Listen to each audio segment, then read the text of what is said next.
Good afternoon, everybody. That's better. That's better. I know it's after lunch. I understand. It's after lunch. It's day 2. You know, you've been entertained, you've been fed, and you just want a quiet doze in the back in a quiet, it's a nice cool room, you know, and just think about compliance. Isn't that what we want to do? No? Okay. Welcome. My name's Andrew Jacobs. I'm an independent learning consultant. Somebody described me as a learning strategist once, which I think is quite a nice title. And I work in the space between vendors and organisations. Chairing here today, delighted to be able to bring you this session. It's not about me. My job is to make these guys look good. Okay? So don't worry about me. Talk about them. We're looking at compliance. And it's really interesting. When the titling came through, and I was speaking with the panel, all 4 of them, it was like, is it compliance? And it is, in a sense, but what we want to do is just reframe some of the conversation around it. And so that's really what we're aiming for today. It's not a presentation, it's a panel. That means you have to do something which is ask really smart questions of these guys. And what they'll do is, if you ask smart questions, they'll give you smart answers. Sound fair? Yes, Andrew. Thank you, that's better. So, is it really about compliance? This session is about compliance, but we're going to talk about a range of other things that come within that. Because we've got so much diversity within our panel, we've got so much experience within our panel. So what I'd like to do is to introduce them. So let's work our way along. They have, as if in planned, sat in the order. Karen, it's on, it's ready to go. Hi everyone, my name's Karen Burke and I am with the London Stock Exchange Group. A couple of years ago, we went through a big transition at our organization. We saw a acquisition of a data company by the name of Refinitiv. Our company grew from the thousands to the tens of thousands overnight. With that acquisition, we were tasked to find a new way to do mandatory training. So each of the organizations had their own distinct way, and we had to bring them together and then some to find the one LSEG way to approach mandatory and compliance training. It wasn't easy, but we put together a working group with stakeholders from across the business, and we approached it in 2 ways. We looked at the governance stream, so the rationale behind what we're doing, right, the what and the why, and then we also looked at the content stream, so what it is we're actually sending out to our employees. We were able to reduce the amount of training that we were giving out. We've got all staff training and targeted training, and we have also very recently won an award with the Learning Technologies for Excellence in Design for our Code of Conduct, which is mandatory training, which for us was a first, so I think we were doing something right with our partners Make Real. So yeah, I'm happy to be here today to talk to you about compliance training. Brilliant, thank you. Michael, over to you. Yeah, also a very warm welcome from my side. I'm very sorry for my English, so I'm coming from Austria and maybe a lack of some words. And I am a dinosaur, so I'm working for Spar since 2011, and this is quite a long time. So I saw a lot in the field of learning and development, and Spar is for Austria a very big company, so there are around 90,000 employees in different countries. So Austria, Slovenia, Northern Italy, Hungary, and Croatia. And so when I started at Spar, I was alone, and tried to push online training and all this digital learning and development stuff. And it was really hard at the beginning, but now I have a team with 8 colleagues, and we do the content production, and we do all the configuration of the system. And now we also have strong partners to set up all these learning pathways. We maybe talk later about it. And yeah, it gets stabilized, and so learning is done, and now we're on the way to introduce performance management on a broad range. And also we start with social learning, micro learning, and there's a lot around. And I hope it's worth to you to be here in the afternoon. So thanks for Andrew doing a great job, and maybe there's some insights for you. Thanks. Fabulous, thank you. So immediately I'm thinking, hang on, we've got two different people here coming from two different perspectives, still about compliance, but they're going to have completely different stories. What I would hope is you're already thinking, how can they help me? Okay, so think of the questions, start thinking of the questions. Rachel, over to you. Thank you. So hello everyone, my name is Rachel George. So I work in analytics capabilities as a senior manager particularly within generative BI at the moment. I'm not sure if any of you have heard of Gen BI before, raise your hand if you have. Brilliant. So a couple of you, if you haven't, happy to talk to you about it. It's revolutionary, but that's not for today. So in my role, a couple of years ago, I started to hear from our colleagues in our kind of learning teams and in our culture teams saying that we have a problem that our colleagues don't know or don't have enough data skills. And I'm really passionate about bringing more colleagues into data and really upskilling them within data. And we had a lot of reasons why we thought people didn't have those skills, and also excuses as to why we didn't want to try and invest in training them. So I decided to do a few things kind of on the sly, actually. My boss didn't know I was doing this. He actually told me not to. But you just have that inkling that you know what you're doing is right. So I just kind of went with it. And in our first year, I thought, my idea was running a data summer school. So using the downtime that we all have over the summertime to invest in some learning around data. And initially I thought maybe we'll get about 100, 150 people. In our first year, we had 1,000 colleagues attend our data summer school. So clearly we knew something, or clearly I knew something was there for those colleagues, right? They really wanted to engage. And then last year, which is our second year, we managed to increase that to 5,000 colleagues. And we had 150 classes and 43,000 registrations. So every colleague who engaged quite a lot and attended multiple classes. And so for me, and the title of our session being Tick Box to Behavioural Change, is very much focusing on that behavioural change element of, we need to really empower these people, our colleagues. They actually give them more credit than what we can assume. They definitely do want to learn these things, even if we just kind of make assumptions that we don't. If we provide stuff for them, they will still come to us, which was a really nice hypothesis to test and to result in. What was really cool was last year I managed to pick up 5 industry awards across, including a Silver Rising Star at the Learning Technologies last year, and a few data ones. And the one I'm most proud of, I didn't actually win, but I was shortlisted for Financial Services Women of the Year at the Women in Tech Excellence Awards. And obviously I'm now gunning to get that at some point, right?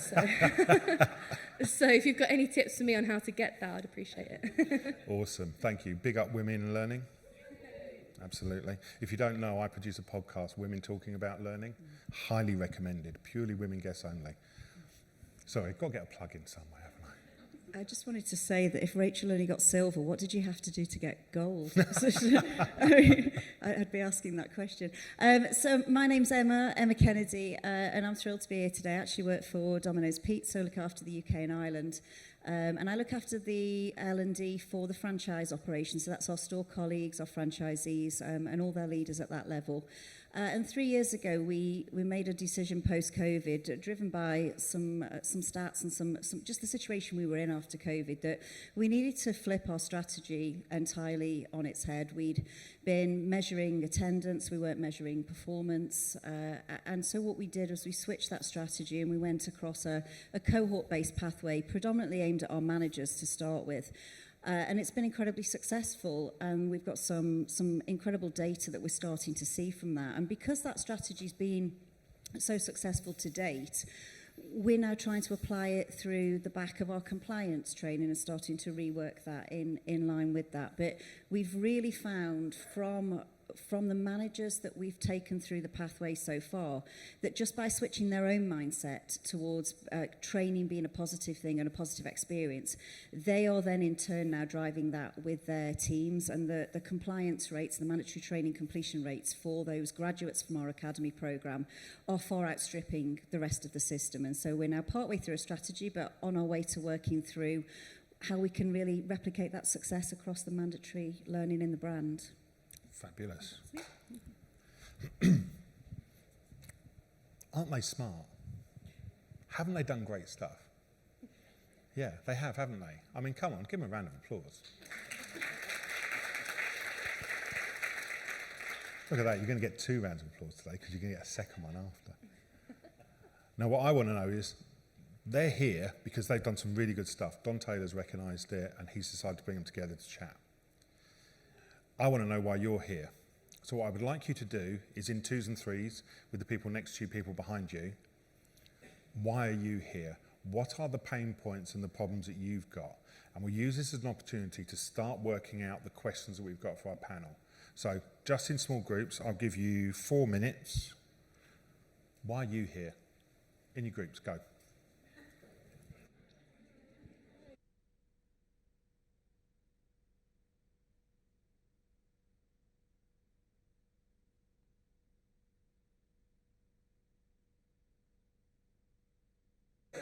Okay.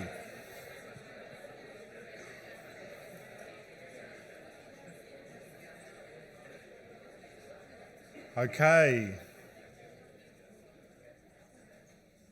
So one of my measures is how many times I have to say okay. And that was twice. And that's good. Yesterday's session I chaired, I only said it once, and everybody shut up. I said it had to say it twice today because you've got really good conversation going on, hearing snippets and bits and pieces. I'm interested. Just throw some hands up. What are the kind of things that you're here for? Why are you here? Throw some hands up, people. We've got a roving mic that's doing the rounds. Put your hands up. Why are you here? Lady here.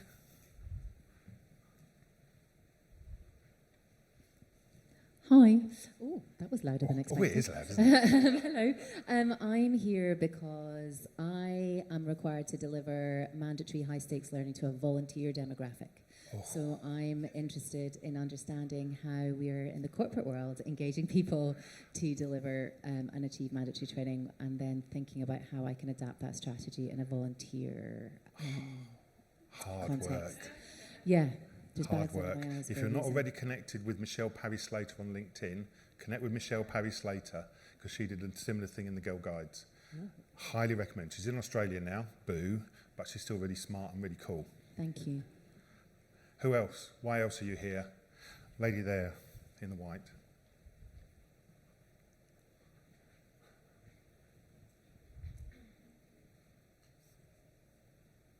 Hello. We are part of, myself and Lisa, I'll speak on behalf of both of us. We are from Belfast and a part of NHS organisation. So really huge organisation, 22,000 staff. And I think something that we're struggling with is mandatory training. Our compliance is sitting around 60%.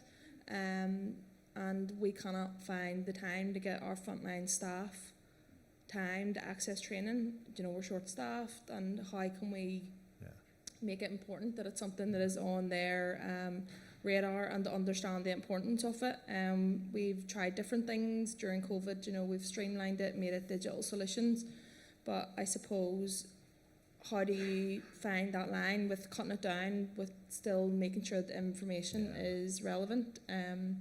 Our staff are saying they haven't got time to be released off wards. Some of our staff are acute, they're community based, and we need to get this information in front of them. So we've done a bit of a pilot with our new starts. We have an onboarding event, and there's an in-person event where they can do that. But that's only maybe 10% of some of the staff that are coming in. Like, there is fast-paced movement, and it's how do we get the training in front of everybody and keep on top of it. So NHS is a particularly strange use case as well. I mean, the NHS employee survey's just come out, and it's like everyone's celebrating because 50% of employees have completed it. It's like, yay, 50% completion. My immediate question is, why haven't the other 50% completed it, and what do they say about the organisation? There we go. That's interesting. Why else are you here? Get one more. Oh, beat you to it. Sorry. She shouted loudly. So you were polite and put your hand up. She put her hand up and shouted. So. Mine's possibly slightly controversial in that I've done similar to you guys where I am. Small company, 1,000 employees, reimagine compliance training, improve completion rates, reduce seat time at the same time, ability to manage some risk. But we're in a cost-controlled position at the minute, and I have a person who is employed to design e-learning. And I'm now having to think about, am I spending my money and my time in the right places? coming from a regulated industry, you might say, well, why wouldn't you? Because the risk could be great. So how would you manage that situation where maybe you've got to think about the prioritisation of your financial resources and your physical resources when you could get off the shelf and get the same result? Awesome. Do you fancy picking that one up? Awesome. Let's start there. So I think for me, what came to mind right away is engaging with the business and finding out what's important to them. For our code of conduct, for instance, is just one particular course that touches on a number of different topics. And it's always, the question every year is always, what topics do we focus on? Because arguably they're all important, right? They're all part of that code of conduct. We should know all of them. But we can't cover that in an hour. So how do we go about that? We engage with a lot of stakeholders in the business. We find out what's new and what's changed. What do people need to know, right, of the changes that have currently gone on? What policies have been updated? And then from there, we kind of talk about the risk approach, because often that first, okay, what's new and what's important, it's still too many topics to cover. So now we talk about what's the biggest risk to the business at this current moment. And from there, we kind of whittle it down, and we typically end up with about 4 or 5 topics. So biggest takeaway from that would be, I think, just engaging with the business. It's a task in itself. It's something that we've done a lot of with our mandatory training recently. It's time consuming, right? But it's really important to do. And you're going to have a lot of really difficult conversations because they're going to tell you that everything's important. Yep, exactly.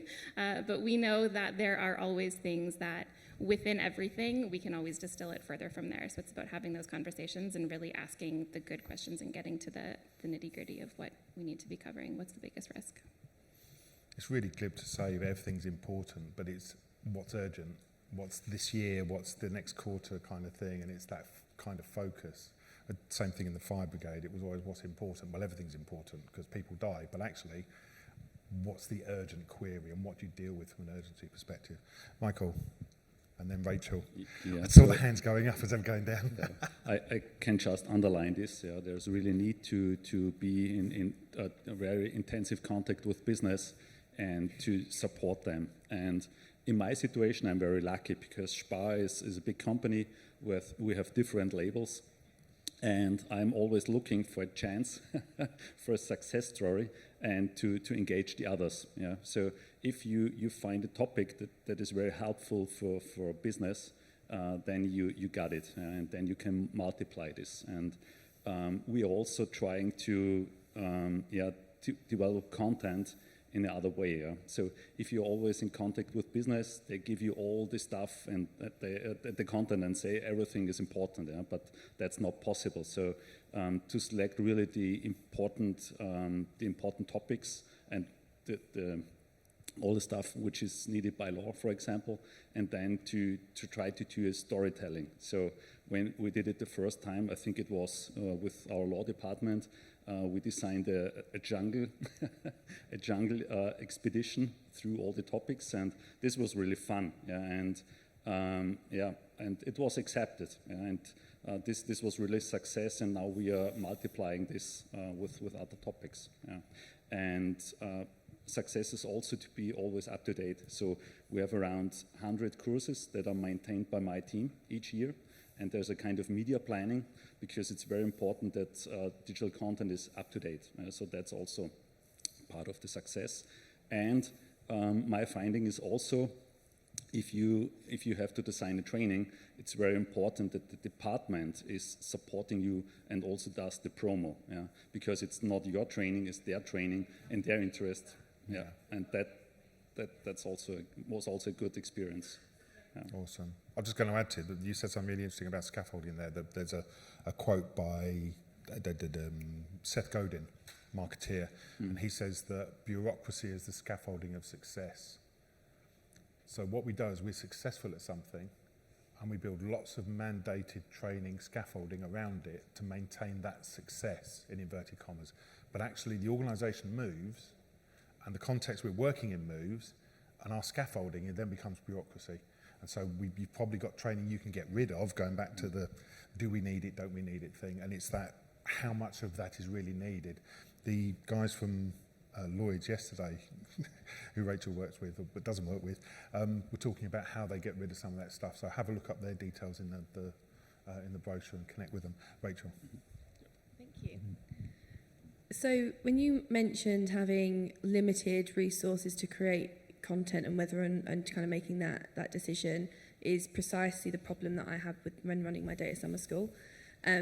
So we spent no incremental money, so I didn't have to pay for anything additional to Lloyd's. They were very happy about that when we did our summer school because we were entirely volunteer-led, and that was from anything from content curation, and then delivery.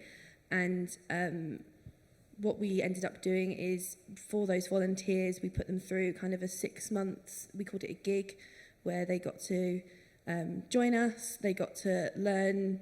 It was for their own personal development as well, right? So they got to learn how to train people. They got that they got quite a few different additional kind of softer skills, more so for their own careers and into progressing into kind of more managerial areas. And we used that as a carrot to get more volunteers to come and help us create that content. And so I guess the question I would ask you is, if you've got very limited resource on that, are there people in the business who would be interested in something like that that you could leverage or create to help with that pipeline? Because that can help you create far more than what you've currently got a problem with as well. Awesome. Thank you. I guess from our point of view, the only other thing that I would add is if you've only got limited resources, make sure you're doing the stuff that's absolutely really crucial. We got to a point, some of our franchisees, where can we have a bit of e-learning for this, can we have a bit of e-learning for that? And it was about making a decision as to, is e-learning actually the best solution for that issue? Is that really what you need? There's a tendency sometimes, almost use it like an electronic babysitter. Let's just shove them in front of a bit of e-learning on that, and that will solve the problem. So when we were over demanded for content and under-resourced for people to deliver it, we had to just be really robust in pushing back and really examining each bit and saying, do you really need some e-learning for that? Or could you use a better solution? And don't be afraid to push back if that's an option for you. I don't want to put you out of a job or anything, but...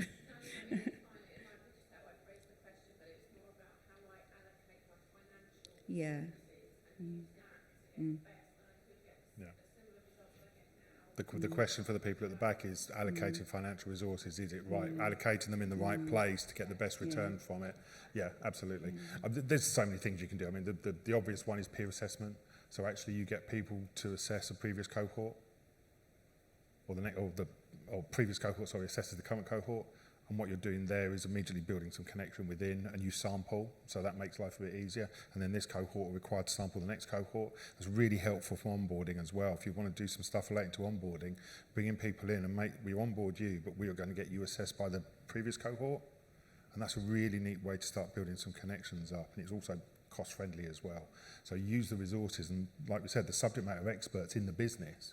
Who are the SMEs? Because actually they're the ones accountable for it. So actually, I mean, Andy Lancaster, used to be at CIPD, he said, let's give all mandatory training to audit. So it's not a learning thing. See what the completion rates are like then. Do you know what I mean? Big sticks. I'm interested with the question around reaching people. How do you, Emma, reaching people, how do you make sure that people do it? Complete it and get it done? That's the magic question, isn't it? What do you do? What have you done? I think the one thing to say about our learners within the franchise part of Domino's is that it's a very unique demographic. It's probably the same in other QSR businesses, but they're quite often very young, traditionally Gen Z, millennials. They like everything like super quick. They're lots of gamification, and that has worked very well for us. We're slowly now moving a lot of our stuff into sort of shorter, sort of almost like TikTok-style videos to get around the English not a first language and all those bits and pieces, and a lot of gamification on there. But that doesn't necessarily answer everybody's question, because I would imagine that higher-level corporate learners, people who are naturally curious, want to learn, want to develop, career-led people will be motivated by very different things to some of the more part-time members of staff that are in the stores that we're aiming towards. So, but that is what is working for us. Awesome.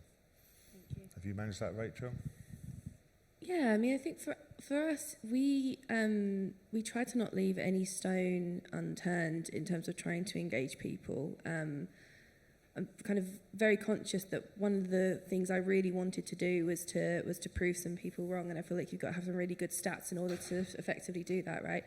And so we used a variety of carrots and a couple of sticks to try and encourage people to join. So we had executive buy-in, especially last year, that really helped push things. We had leaderboards and competitions across our business units and within them. You won't be surprised as to how much our business units like to try and beat the team next to them, right, in terms of completion on these things. So we also were a little bit more strict in terms of what we class as attendance. So if you didn't sit through at least 70% of the class because it was all virtual, you weren't going to get credit for it, right? So we kind of tried to stop some gamification there. Constant social streams on, be it LinkedIn or be it our internal social media as well. And I think what we managed to generate was quite a big FOMO, so fear of missing out. And that, I think, really was the major one that made a difference for us. Colleagues really wanted to engage because they heard about a good course that happened the year before that is being updated, refreshed and redone this year. They get to do something new and innovative that they wouldn't have otherwise had a chance to do, and really that fear of missing out, I think, really made a difference for us. We had badges and things like that. We had some competitions, but I think FOMO is the best way to get engagement. It's interesting, FOMO for compliance. I do wonder if... A quick question, throw your hands up for this one. How many of you have mandatory training? How many of you punish people for not completing mandatory training? 3 or 4. How many of you shame them? We got a couple of hands go up. It's just interesting. I hate the word mandatory because it suggests there's a mandate for it. Yeah, and if I don't follow that mandate, most people here, pretty much everyone put their hand up. There was a few hands up went out for punishments, but actually it doesn't make any difference, does it? If we don't do it. And then what's that do? The next mandatory training, well, I did get punished for the last one, so why should I do this one? That's why I like the FOMO approach. Michael? So following up engagement, yeah,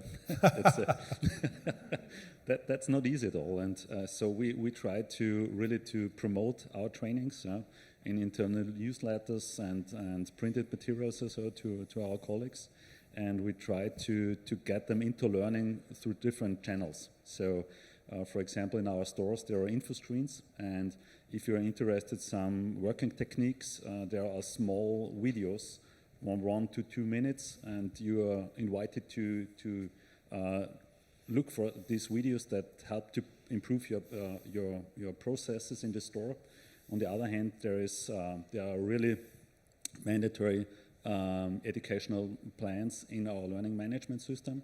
And we designed that with the feedback of our employees from the stores, and so it's all included. So if you start at Spa in an outlet, you see from the first day till you are fully qualified what's in, which steps has to be set, in which time frame, and I think a major success is always the perform talks. So. We do that a lot with our apprentices.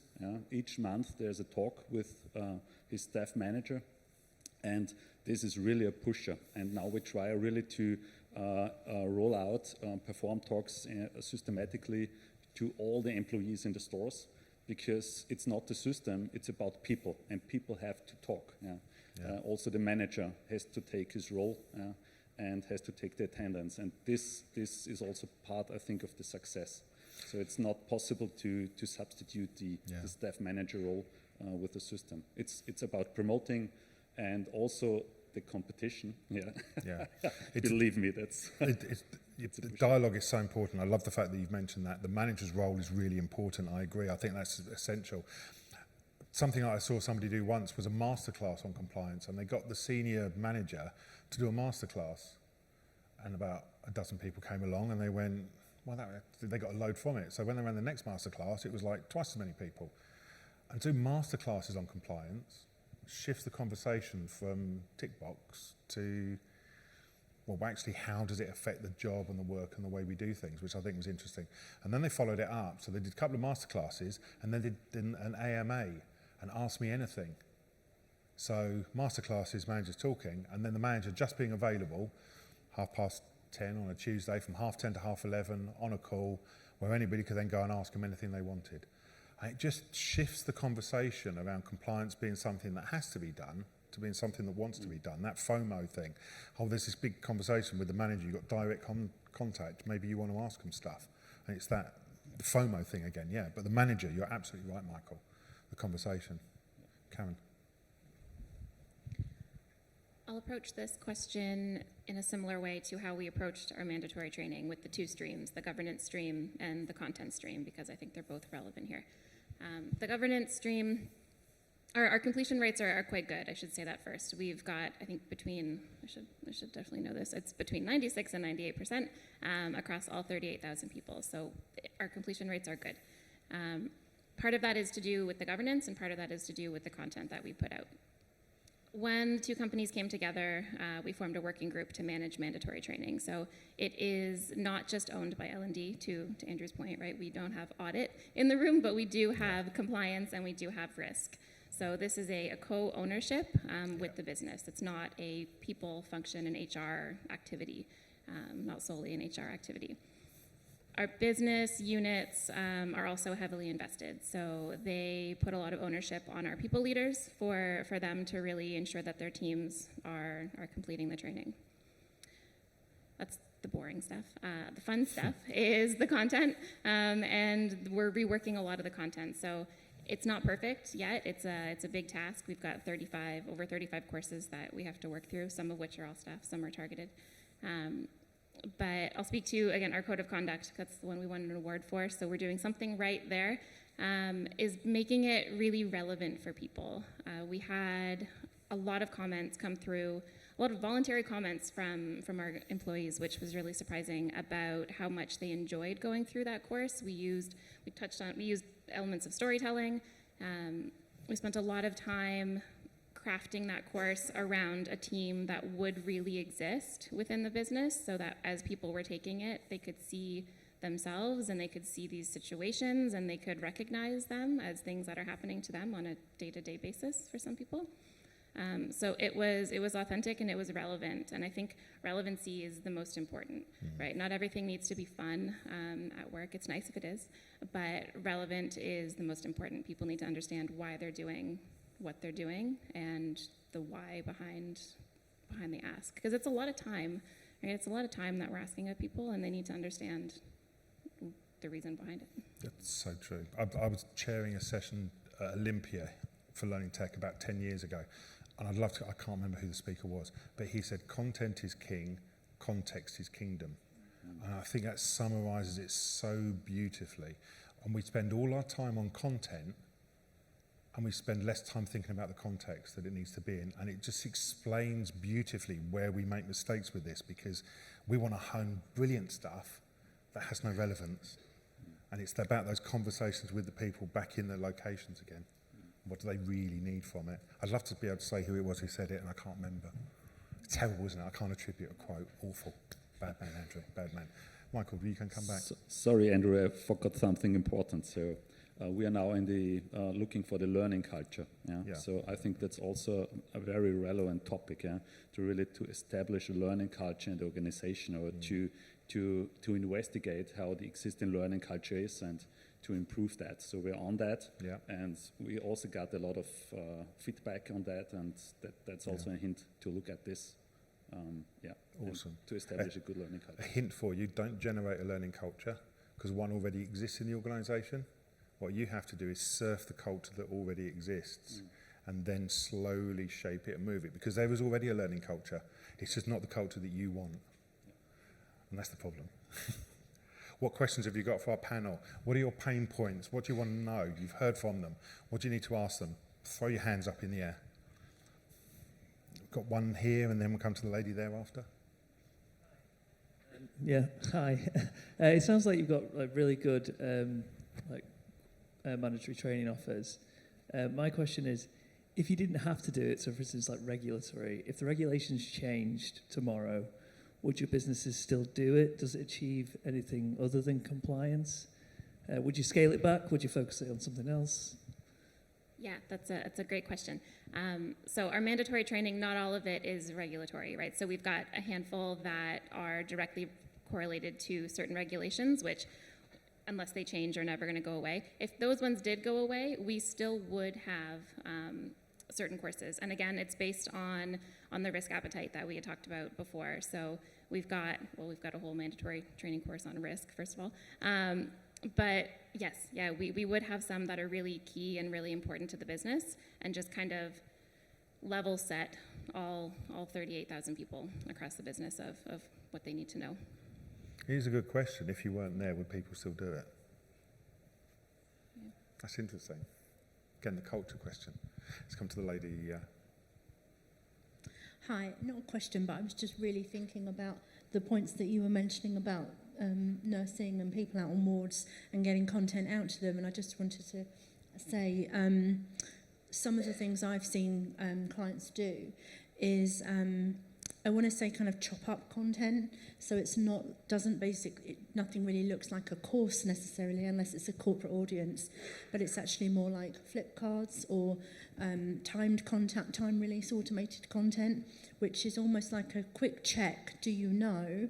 So people have the option to say either do they know something and answer the questions, and if they don't know it, they get more information about it to then be able to say, right, okay, I need a bit more content here. But it starts from the basis of maybe I already know this, so I can just answer it quickly.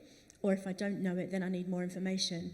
So there's a time release element, but there's also, you're not going to be thinking, oh, I've got to spend an hour on this and set aside time. So, and I say this from an example with a construction client. A lot of people are out working different languages. They don't have time. They're out on gangs. But it's really important that they know things because people's lives are at risk on the roads. So they need to get information out quickly that's really critical. And this was just a different way of delivering it in a more of a...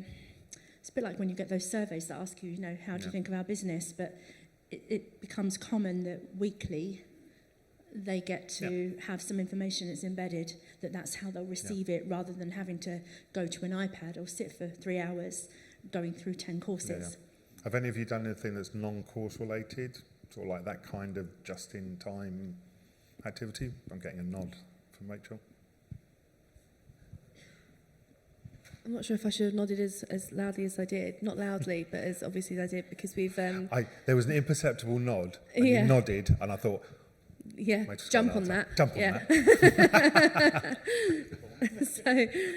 So we kind of done something a little bit similar. I mean, we have branches, right? I work for Lloyds Banking Groups. We have a lot of branch colleagues. Something that we're currently experimenting within our Bristol office is like a data escape room, which is just plonked in the middle of our office, which colleagues, just as and when they have the time, can go in and engage. And this is something that I'm trying to see if we can push into some of our kind of more flagship branches as well, so we can enable colleagues who are customer facing to be able to take a little bit of time to be able to do that, because it's certainly, I would say, one of the gaps in the learning that I've created is how do we really provide that space for colleagues who aren't as flexible as your general office worker, right? It's a really difficult one to task, but hopefully this data escape room can be one of those catalysts that can make that change. So technology moves us on. I'm going to say this. I have podcasts. I have a voice for podcasts. I understand that. I think podcasts are a great way to produce this kind of content. Really simple. People can listen to it as they're working, if they're a knowledge worker, on their way to work, or coming home if they're convenient to. Really simple way just to give them information, knowledge, and a sense of understanding around a topic without having to sit and complete e-learning modules. I'm a big fan of them. And that optional, I'll just dive in when I want to, I think is really important. Michael. So what we are looking for is to give more interaction into the system in the direction of social learning. So we plan to have a lot of micro-learning stuff and colleagues from departments with knowledge that are answering and setting up playlists, for example, and supporting the people. Because at the moment, to be honest, all the learning courses are like the internet in former times. You're just sending information, but you're not able to request anything. And learning is about interaction.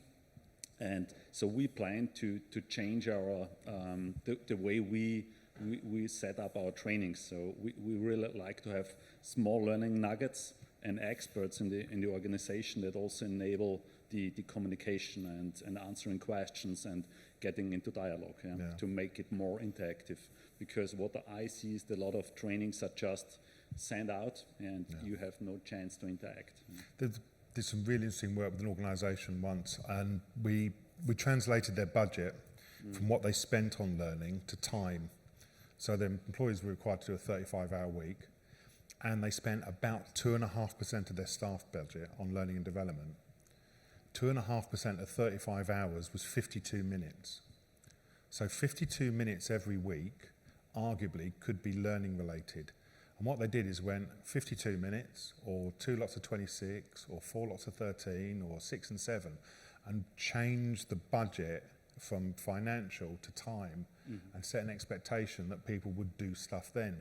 And if you do that and you're breeding compliance into that, a 6 or 7 minute quick video or podcast or a Q&A with somebody is a different kind of delivery without them having to sit there and click, click, click kind of thing. And on the other hand, it's really a chance to get knowledge into the system, for example. Exactly. Because at Spar in Austria, we have about 1,500 stores, and 1,500 store managers. They are doing their daily business, and this is massive knowledge. And there are a lot of people who are willing to give their knowledge back, and I want to to get it. Yeah. Awesome. What other questions have you got for our panel, lady here? Can I just say, gents, I love the fact that you're not all sticking your hands up. It's questions coming up from the women in the audience. And there was a reason behind that. I'll come to that in a second, please.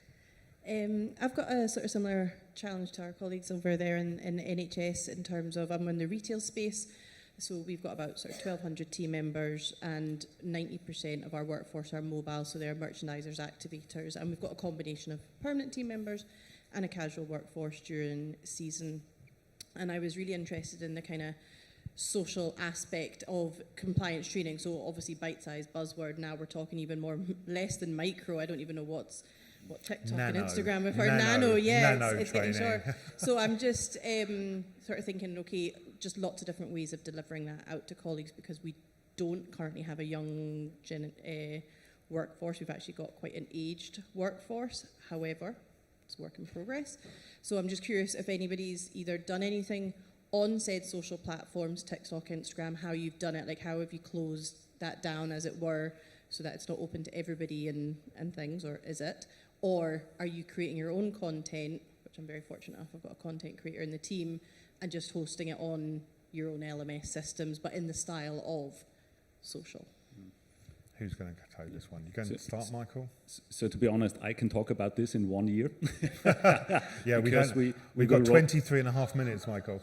Yeah, I invite you. So we will start with that on the 21st of May. So that's the planned kickoff of that new feature in our system. And so I think it's both. It's about people in the organization that have knowledge and are able to contribute their knowledge to the system.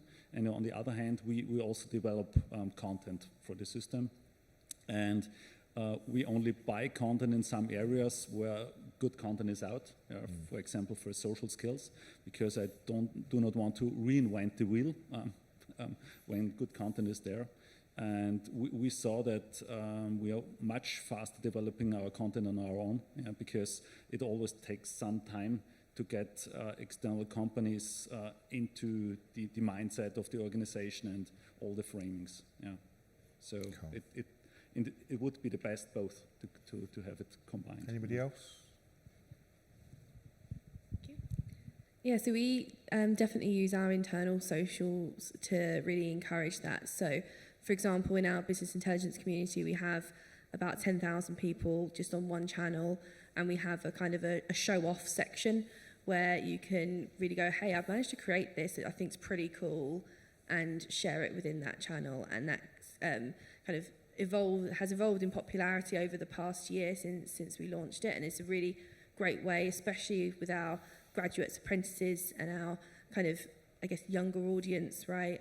Our Gen Z audience, they're the main people that are actually posting there because they're more used to sharing that kind of stuff, and that really helps and create that wider culture of not just sharing, but teaching each other and learning as well. And what that really helps is when we're looking at curating more specific content for something that's not just as big as like a summer school that I've been talking about so far, is we can then get into some really niche applications and show people some really, really cool stuff.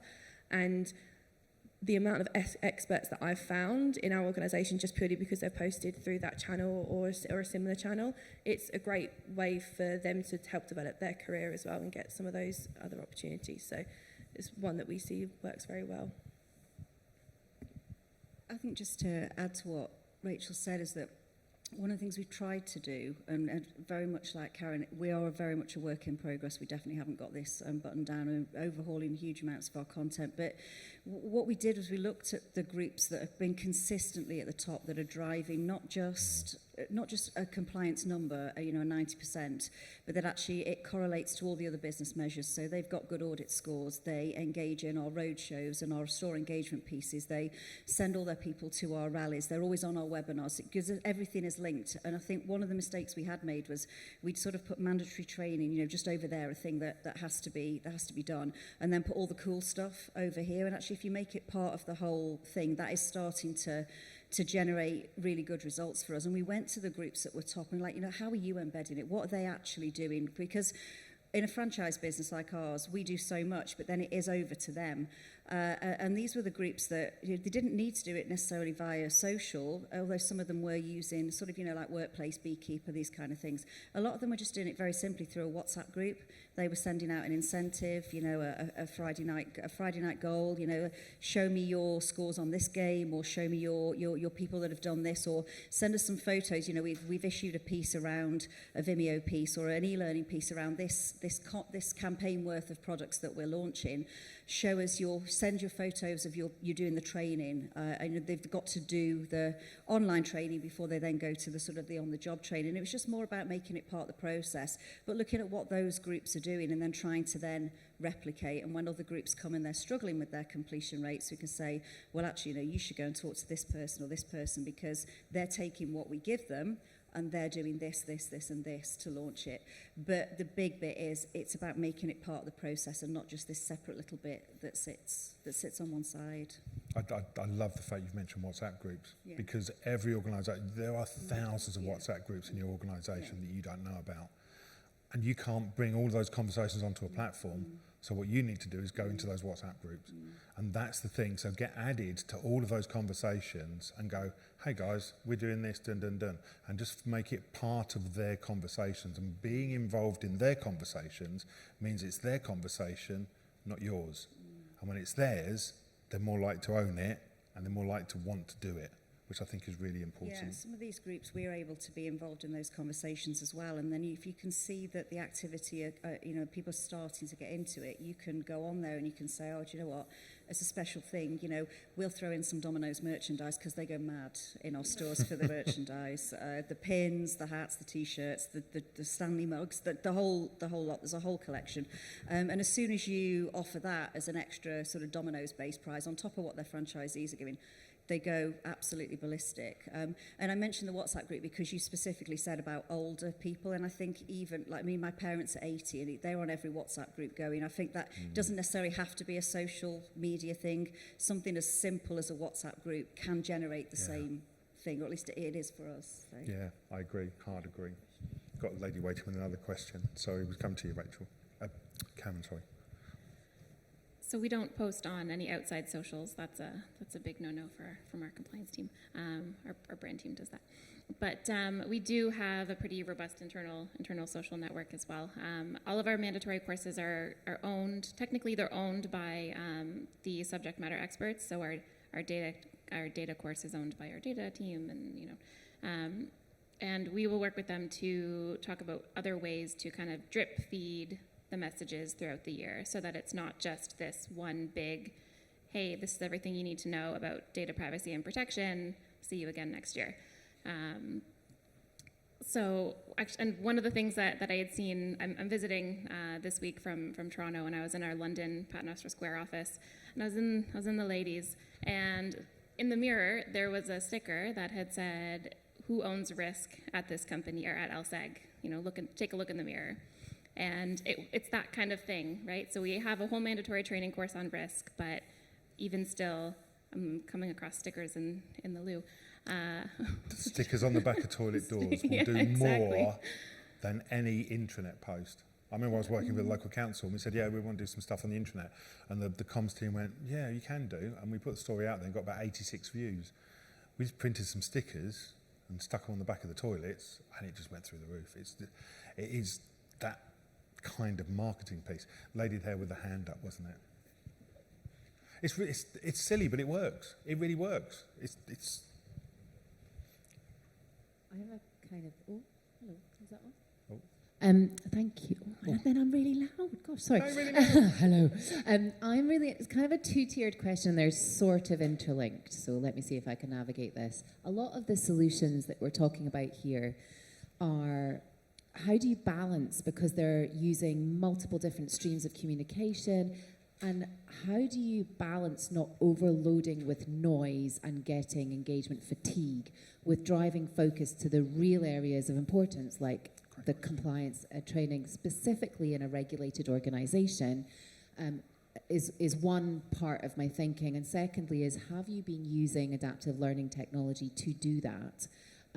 In a regulated organisation, is it acceptable, or would it be perceived if you had let's say, GDPR training thing that needed to be reviewed every 2 years, or an IG or something like that, to then, once it needs to be renewed, to just use adaptive learning technology to test the knowledge level, and if it's fine, not have to do the course? Is something that principles that you adhere by? That's a great question. I love that question. That's a quality question. No, that's a great question. Sorry, can you recap the first question? I'm now focused on the second Yeah, question. and I'm so sorry, because both of my brain, they're sort of linked, because it's kind of all about noise and minimising that burden on people, and that's mainly because I have a volunteer dramatic, but balancing the noise of all those different streams of engagement and the fear of missing out and the WhatsApp channels to really focus people's attention on what they really need to do. So our courses are scheduled through every quarter. So we've got one primary schedule, and it'll list out which which all-staff courses and which targeted courses will go in Q1, Q2, Q3, Q4. That schedule has been built in partnership with the business. So we know that Q4 is a really heavy quarter for the majority of our business, and so we try not to put any more than 2 all-staff trainings in that quarter.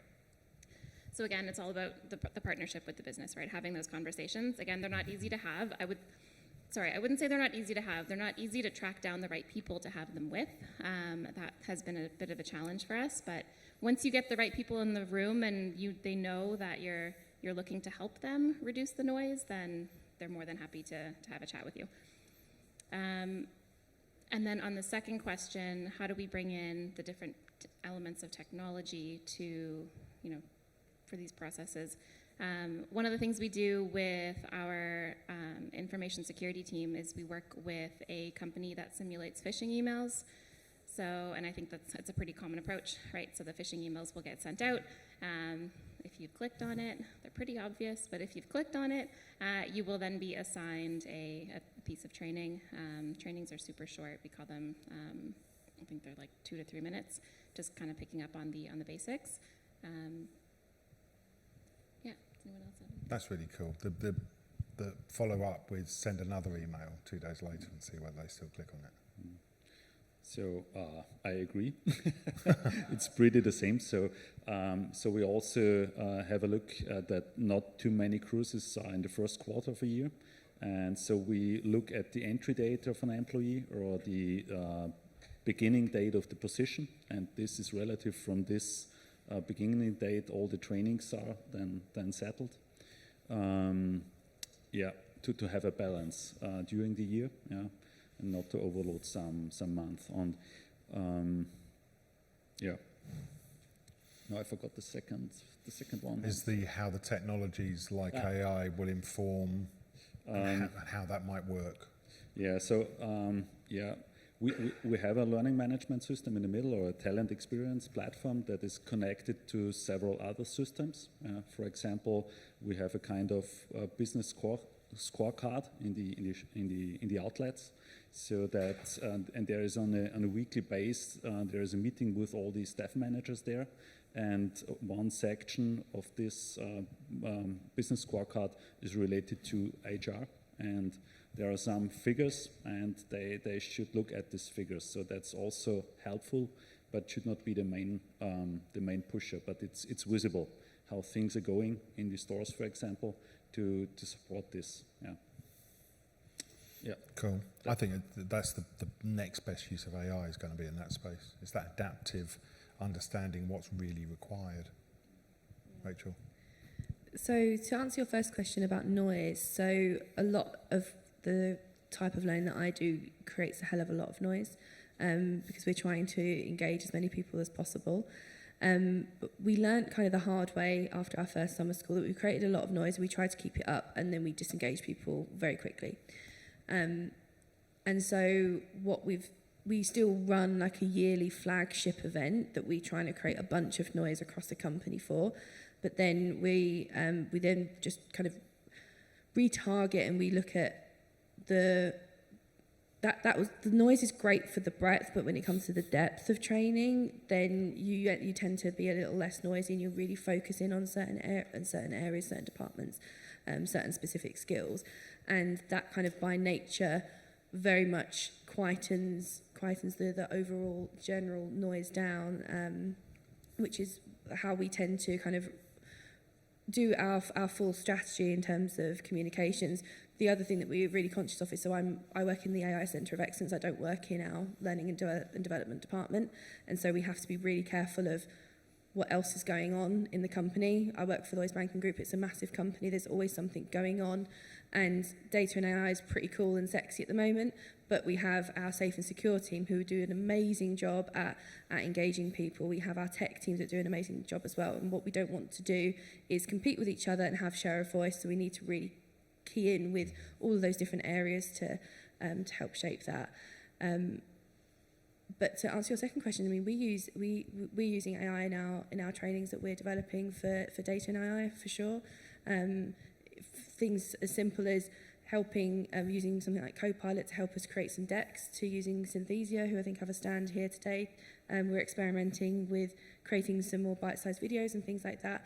And, you know, I can only see that increasing. And I work for the AI Centre of Excellence, right? We're probably going to be one of the first places to use as much AI as possible in our training that we can get our hands on. So. I think in terms of reducing noise, it's about just boiling it down to exactly what's needed. We've taken an awful lot of our modules we've changed them from being required to recommended. And the number of modules that are actually required is reduced dramatically, and that takes away a lot of the noise. And when they log into the LMS to look at their learning, they're not overfaced with this sort of Netflix screen worth of icons, and they don't really know where to start.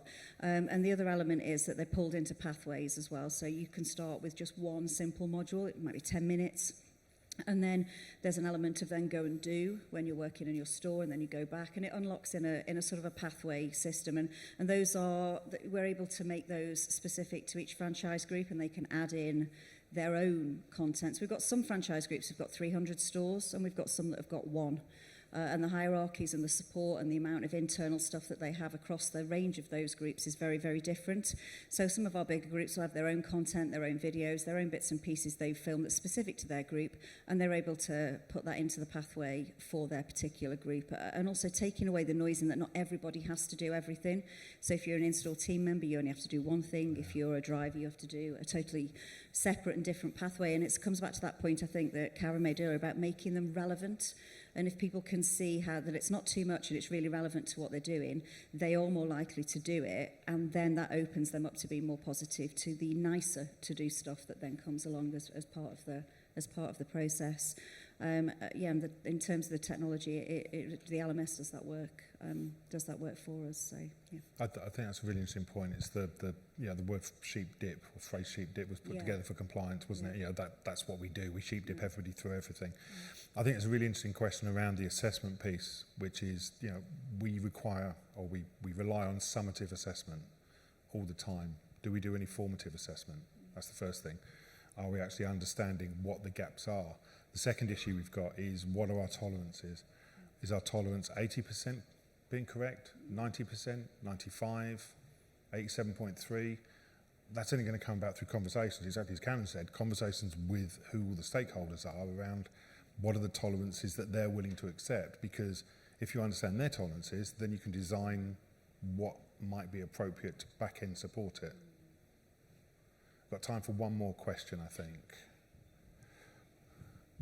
Lady behind you, there she is. Hi, how are you? Just two questions. Right, first is about your governance framework and acceptance criteria for content that is assigned to everyone. And then the second one, I'm from the pharmaceutical industry, so we deal with a lot of SOPs, work instructions, documents that are technically not training, but we do assign them as training. So how can you improve the user experience of those documents or that type of training? Cool. Who wants to do governance? Not me, says Emma. I'm throwing that microphone. For me, I'm afraid. I knew it was coming to you, Karen. I'll take the governance question.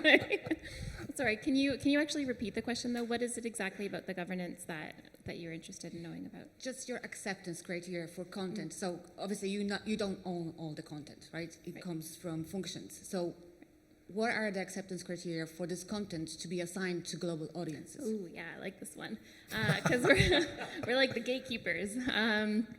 Yeah. Everybody thinks that their topic is the most important thing, right? You can tell I love having these conversations. It is, right? It is. Everyone needs to know all of these things all the time. Everyone thinks that their topic is the most important and that it needs to be mandatory, because if it's not mandatory, then nobody's going to do it. So therefore, we need 60 mandatory courses, and that's all anybody's ever going to do, but we're going to be very well informed.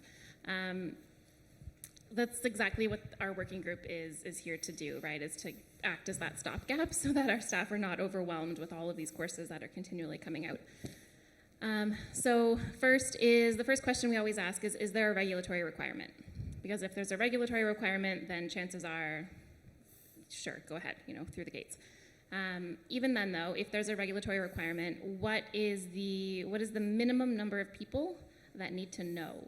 So does it truly need to go out to everybody? And usually the first answer will be yes, and then you ask again. And then you ask for proof. So show me in the regulation where it says that needs to go out to everybody. We've got, as part of the two companies coming into one, we had a form that went out to all of the course owners that had said, show me the regulation, show me your justification for the audience, show me the justification for what, how much your content needs to be, how long it needs to be, sorry. It was, just show me, tell me, so we can justify, and so we can justify to our employees as well why they're doing what they're doing. Again, it's the relevance, all comes back to the relevance. From there, it's pretty easy. So if it's regulatory and we figure out, who it needs to go to, okay, great, we can go forward and work with our teams. We'll help you, we'll connect you to a vendor, or if there's an internal learning team that has some capacity sometimes that they can take on the building of that themselves, we'll kind of help you figure that out. If there is not a regulatory need, is it something that's important to the business? So there are a few of these, and these are a little trickier to identify. Is this something that, like our risk course is not something that has a regulatory requirement, but is, as a business, something that our executives have decided is important for our group, right? So therefore, everyone is going to go forward and take it. If there is no regulatory requirement, it's not important to the business, then we'll talk about, who, why, like what is the purpose? That's really the question I ask a lot is why. I'm like an annoying toddler. Why?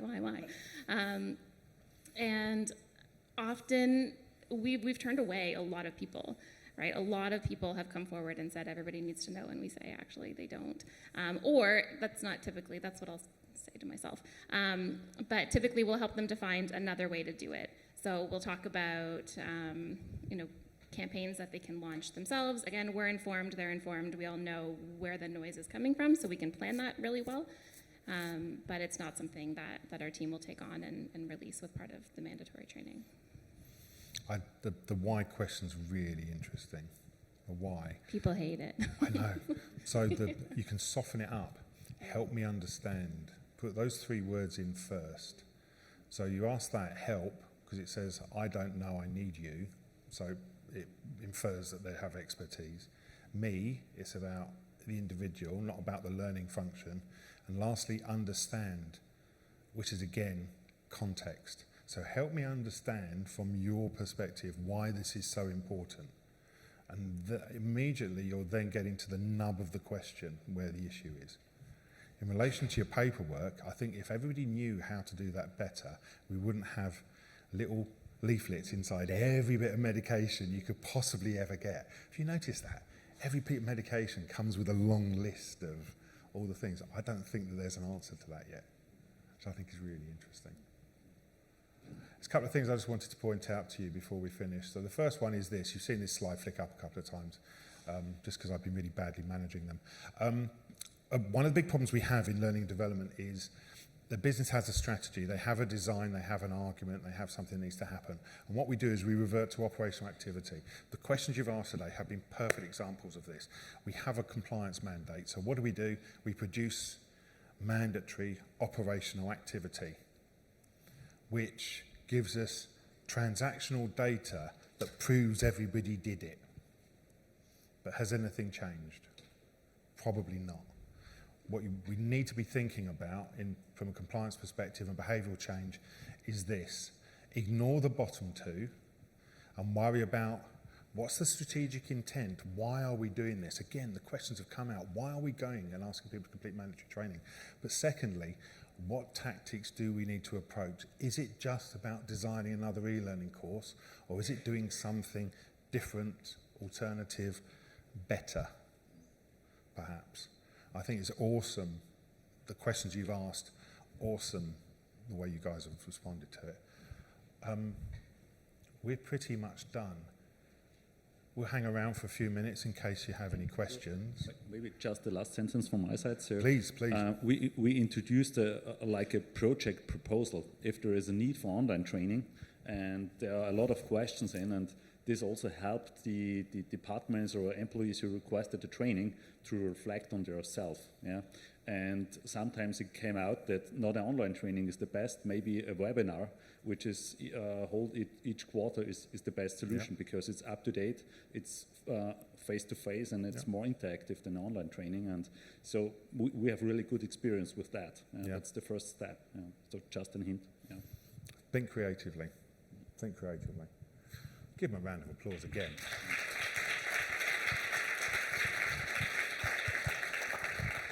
They're going to hang around for a few minutes.